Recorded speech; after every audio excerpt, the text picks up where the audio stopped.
হাতের নখ তুলে ফেলা হয়েছে, সারা শরীর জুড়ে সিগারেট ও মশার কয়েলের ছেঁকা দেওয়া হয়েছে, খাওয়া না দিয়ে তার শরীরটিকে কঙ্কালসার করা হয়েছে।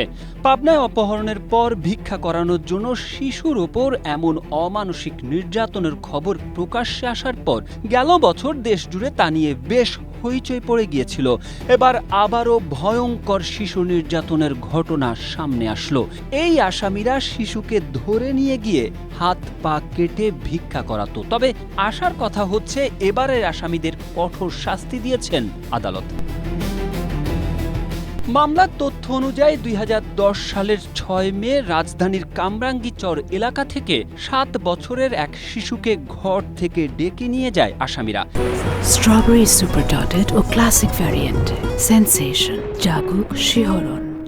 পরিকল্পনা অনুযায়ী শিশুটিকে পঙ্গু করে ভিক্ষাবৃত্তিতে নিয়োজিত করার উদ্দেশ্যে নির্জন স্থানে নিয়ে গিয়ে তার শরীরের নির্মম নির্যাতন চালানো হয়। এতে শিশুটি গুরুতর আহত হয়। পরে তার মা তাকে উদ্ধার করে ঢাকা মেডিকেল কলেজ হাসপাতালে ভর্তি করেন। এ ঘটনায় শিশুটির মা বাদী হয়ে কামরাঙ্গীচর থানায় মামলা করেন। ২০১১ সালের ১৫ মে মামলার তদন্ত কর্মকর্তা র্যাব ১-এর সহকারী পরিচালক এএসপি মোহাম্মদ আব্দুল বাতেন আসামিদের বিরুদ্ধে অভিযোগপত্র দাখিল করেন।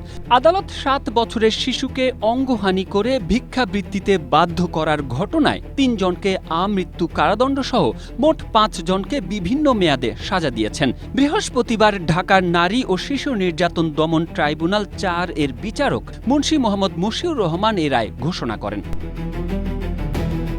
আদালত প্রত্যেক আসামিকে ৫ লাখ টাকা করে অর্থদণ্ড দিয়েছেন। একই সঙ্গে দণ্ডপ্রাপ্তদের স্থাবর অস্থাবর সম্পত্তি নিলামে বিক্রি করে সেই অর্থ ভুক্তভোগীর পরিবারকে দেওয়ার জন্য জেলা ম্যাজিস্ট্রেটকে নির্দেশ দেওয়া হয়েছে। বর্তমানে ২ দণ্ডপ্রাপ্ত আসামি কারাগারে থাকলেও বাকিরা পলাতক রয়েছেন।